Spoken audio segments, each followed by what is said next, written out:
Halo semua yang menonton video ini. Selamat datang di video panggilan profesi dari saya. Sebelum mulai panggilan profesinya, saya akan memperkenalkan diri terlebih dahulu. 大家好，我来介绍我是几，我声名 Alphon Agustinus Silalahi. 你们可以叫我 Alphon. 我是IPS Yipan. 我saya Pangudiluhur Servasius Dusu. 我有2006年11月生在 Bekasi. 我住在 Bekasi. 我现在10岁. Halo, hayu abdi nepangkeun diri abdi sorangan. Wasta paus abdi Alphon Agustinus Silalahi. Maraneh tiasa saur abdi Alphon, abdi kelas 12 IPS hiji. Nomor absen abdi 2. Abdi sekolah di SMA Pangudiluhur 2 Servasius. Abdi wedal di Bekasi dina ping 1 Agustus 2004. Serta ayeuna abdi cicing di Bekasi. Ayeuna abdi umurna 17 warsi. Halo, nama saya Alphon Agustinus Silalahi, kelas 12 IPS 1 absen 2. Saya sekolah di SMA Pangudiluhur 2 Servasius. Saya lahir dan tinggal di kota Bekasi. Selamat datang di video panggilan profesi saya. Mari kita mulai. So, before we get started, I want you to know what is my purpose in making this video. My purpose in making this video is not only to fulfill the value of panggilan profesi, but also to find out things relate to the majors that I'm interested in college. And now, the world of work relate to the majors that I'm interested in. Okay, now let's get started. The first thing is why I'm special. The first one, I believe that I am a hard worker. If I'm asked to do something by someone else, I feel it is important. I will do it to the best of my ability. And the second one, I believe I am a helpful person. Kenapa saya mengatakan saya adalah seorang yang helpful? Karena saya akan berusaha semaksimal mungkin untuk menolong orang lain. Karena saya merasa saya tidak akan bisa hidup sendiri. Jadi sangat penting untuk menolong orang lain, agar orang lain juga senang menolong kita. And the last one is, I believe I am an honest person. Ya, saya tidak asal klaim. Soal hal ini, orang tua saya juga sering mengakui soal ini.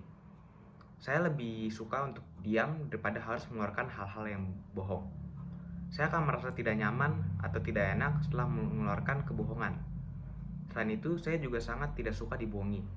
Itulah kenapa saya sangat senang berkata jujur dan benci berbohong. Berikutnya, lanjut ke hobi saya. Hobi saya itu ada 3, yaitu yang pertama itu bermain bola. Saya sangat senang menonton bola dan juga bermain bola. Saya sangat mengikuti semua topik sepak bola, terutama sepak bola Eropa. Saya sering menghabiskan waktu saya untuk bermain bola dan juga menonton sepak bola. Hobi saya yang kedua adalah bermain game, terutama game-game di HP atau game-game mobile. Saya sangat senang memainkan game-game yang memerlukan strategi khusus untuk memenangkannya. Seperti game seperti PUBG Mobile, Mobile Legends, dan PES Mobile. Karena tadi saya sudah bilang saya suka sepak bola. Saya sering menghabiskan waktu saya untuk memutar otak bagaimana cara memenangkan game yang akan saya mainkan. Dan hobi saya yang ketiga adalah bermain drum. Ya, seperti bisa dilihat di belakang saya ada drum di sana. Memang tidak jago, tapi saya sering menghabiskan waktu saya untuk bermain drum ketika saya sedang jenuh. Berikutnya, kita masuk ke orientasi profesi. Lulusan hukum tentu saja memiliki prospek kerja yang sangat luas, seperti hakim, jaksa, pengacara, notaris, staf legal, PNS, atau staf kementerian, HRD, auditor hukum, dan masih banyak lagi. Jadi apa sih orientasi profesi saya? Orientasi profesi saya adalah staf legal di sebuah perusahaan. Apa saja sih tugas dari seorang staf legal perusahaan? Nah, hal itu akan dibahas saat bagian wawancara nanti. Jadi, terus nonton video ini ya. Berikutnya adalah 3 alasan mengapa saya ingin menjadi staf legal. Yang pertama tentu saja memiliki gaji yang cukup besar. Ya, kita realistis saja, siapa yang tidak mau punya gaji yang besar. Yang kedua, sesuai dengan passion saya, karena saya sangat senang menganalisa sesuatu, terutama tentang isu-isu hukum atau politik yang sedang hangat saat ini. Saya merasa pekerjaan ini akan sangat cocok dengan saya. Yang terakhir adalah prospek kerja yang menjanjikan, karena sampai kapanpun pekerjaan staf legal ini benar-benar memerlukan kemampuan manusia yang tidak akan bisa digantikan oleh robot. Berikutnya, tentu saja pekerjaan ini memiliki suka dan dukanya. Sukanya adalah tentu saja kesejahteraan kita tidak akan terabaikan, karena pekerjaan ini akan berinteraksi langsung dengan petinggi-petinggi perusahaan. Selain itu, kita juga bisa menambah relasi, karena tentu saja pekerjaan ini akan banyak bertemu dengan orang lain. Dukanya adalah tekanan yang diberikan kepada kita sangatlah besar, apalagi di saat perusahaan mengalami masalah. Kita akan terus bekerja selama 24 jam tanpa kenal lelah. Berikutnya adalah apa saja usaha yang sudah saya lakukan. Usaha yang saya lakukan, yang pertama tentu saja meningkatkan cara belajar saya. Salah satunya adalah dengan les di salah satu bimbingan belajar, yaitu Inten. Kemudian yang kedua, saya banyak mengerjakan latihan-latihan soal sesuai dengan soal-soal UTBK. Kemudian yang terakhir, saya juga sering mengikuti isu-isu tentang informasi di dunia luar, seperti isu-isu politik, apa saja yang terjadi saat ini. Saya juga mencari tahu mengenai dunia kerja. Nah, selanjutnya kita akan berada di bagian terakhir, yaitu bagian wawancara. Pada sesi wawancara ini, saya akan mewawancarai 2 narasumber, yaitu mahasiswa dan expert. Kita langsung masuk saja ke narasumber pertama, yaitu mahasiswa. Mahasiswa yang saya wawancara adalah Bang Izra, mahasiswa hukum dari Universitas Trisakti. Untuk lengkapnya bisa dilihat di sini. Oke, langsung saja kita mulai tanya jawab dengan Bang Izra.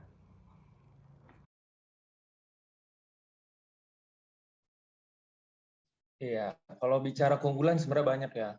Relatif juga tergantung jurusan. Nah, kalau dari hukum sih pribadi dari saya keunggulannya itu prospek pekerjaannya itu luas. Jadi nggak cuma mencakup di perusahaan, tapi kita juga bisa kerja di luar perusahaan. Kalau hukum tuh biasanya pekerjaannya itu luas. Kita bisa jadi legal di perusahaan, bisa jadi HRD, bisa jadi bagian di divisi internal public relation, komunikasi dan lain sebagainya. Di pemerintahan juga bisa, pekerjaan-pekerjaan freelance juga bisa, kayak penulis dan lain sebagainya. Maka dari itu, menurut saya itu sebagai salah satu keunggulan dari jurusan hukum ya. Prospeknya ya menurut saya menjanjikan lah gitu. Ya tergantung minat dan bakat kita nantilah ketika udah masuk jurusan, kita mau masuk mata kuliah peminatan mana. Tapi kalau bicara mata kuliah paling basic ya hukum perdata, hukum pidana itu sih. Sebenarnya masih banyak banget, hukum pajak, hukum ketenaga kerjaan dan lain-lain. Itu sih. Kalau di hukum Trisakti itu syarat kelulusan tadi sudah harus menempuh 148 SKS sama pendamping, ada namanya surat keterangan pendamping ijazah SKPI. Nah, itu kita minimal harus punya 5 sertifikat, baik itu organisasi, webinar, workshop, dan lain-lain lah. Minimal sudah menempuh 148 SKS sama punya surat keterangan pendamping ijazah. Itu sih kalau syarat kelulusan. Ya, kalau prospek lulusan di hukum mungkin sedikit menambahkan ya. Prospek lulusan hukum mungkin orang awam cuma taunya hakim, jaksa, pengacara. Sebenarnya banyak. Ada legal corporate, ada kurator, ada likuidator, lawyer juga sebenarnya bidangnya banyak. Ada litigation lawyer, ada corporate lawyer. Jadi itu sih, prospeknya banyak lah menurut saya. Bisa juga ke HRD tadi kan, ke bidang komunikasi juga bisa, di pemerintahan juga bisa. Itu sih. Sekian wawancara dengan Bang Izra. Sekarang kita masuk ke sesi wawancara dengan seorang expert yang saat ini menjadi staf legal di PT Albidaya Esa Sejahtera, yang kebetulan adalah teman dari ayah saya. Bisa dilihat di sini untuk identitasnya. Langsung saja kita mulai sesi tanya jawabnya.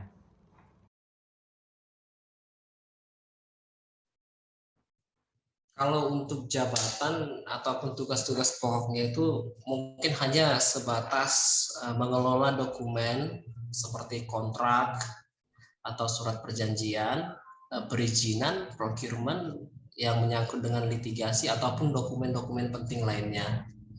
Kemudian tugasnya itu yang melakukan penelitian terhadap undang-undang ataupun aturan-aturan pemerintah yang bisa saja berubah sewaktu-waktu kan. Kemudian keputusan pengadilan dan lain-lain lah yang menyangkut dengan isu-isu yang sedang terjadi di perusahaan. Kemudian juga tugas dari staf legal itu termasuk saya itu kan mengidentifikasi segala risiko atau masalah sejak dini. Kemudian mengadakan sosialisasi terhadap aturan-aturan terbaru di perusahaan. Mungkin hanya sebatas itu aja kali ya.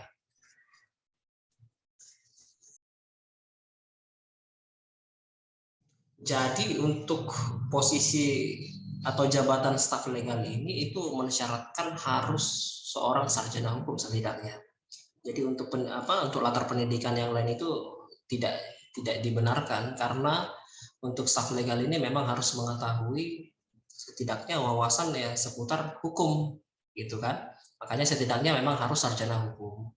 Kemudian pendidikan yang mendukung untuk profesi ini mungkin jauh lebih baik jika memiliki pendidikan profesi advokat ataupun PKPA. Seperti saya sendiri juga sudah mengikuti pendidikan profesi advokat, sekaligus juga sudah mengikuti ujian profesi advokat. Dan jauh lebih baiknya lagi sebenarnya memang untuk posisi staf legal ini memang haruslah orang-orang yang sudah pernah magang di law firm, itu jauh lebih baik. Tapi setidaknya itu memang pendidikannya saja sebenarnya memang dibatasi, itu memang harus sarjana hukum. Seperti itu. Kalau untuk syarat untuk kemampuan jasmani mungkin staf legal itu tidak diharuskan memiliki kemampuan jasmani yang kuat atau kemampuan bela diri khusus gitu, nggak ada. Hanya saja seorang staf legal itu ya harus gesit dalam menyelesaikan masalah.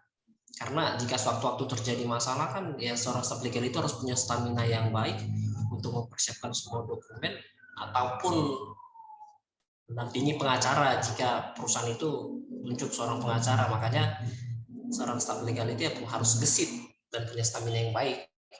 Kemudian untuk syarat psikis, sebenarnya syarat psikis untuk seorang staf legal itu yang mencakup seluruh aspek, baik itu aspek kognisi, konasi maupun emosi. Dalam artian seorang staf legal itu ya harus mampu berpikir untuk memahami atau mencari tahu kebenaran. Kemudian memiliki hasrat untuk mencapai tujuan tertentu dan kemampuan untuk merasakan sesuatu. Maka dari sinilah kenapa staf legal itu ya harus memiliki kemampuan bekerja di bawah tekanan, teliti dan kritis, kemampuan komunikasi yang baik, mendengarkan dengan baik, baru memiliki kemampuan problem solving ataupun resolving konflik, memiliki rasa kepemimpinan, mampu membangun hubungan yang baik dengan semua pihak, serta itu juga harus bisa membujuk orang lain atau bernegosiasi atau persuading gitu.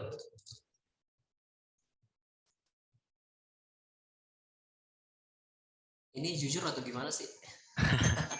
Tapi kalau memang harus disebutkan mungkin di kisaran di nomor 3 kali ya. Oh ya, 11 juta sampai 15 juta ya? Iya. Sekian wawancara saya dengan Bang Sofyan. Ini akhir dari video panggilan profesi saya. Bagaimanapun usaha kita, jika kita tidak diizinkan oleh Tuhan, tidak akan tercapai. Oleh karena itu, kita juga harus berdoa diselingi dengan usaha kita. Sebaliknya, bagaimanapun doa kita, jika kita tidak berusaha, pasti Tuhan juga tidak akan mengabulkan secara cuma-cuma. Terima kasih sudah menonton video ini. Sekian dari saya, Alvan Agustinus Salahi. Terima kasih. Cita-citaku masuk jurusan hukum, tentu tak mudah, banyak tantangan. Tapi ku terus rajin belajar, juga tak lupa rajin berdoa. La la la la la la la la la la, aku pasti bisa.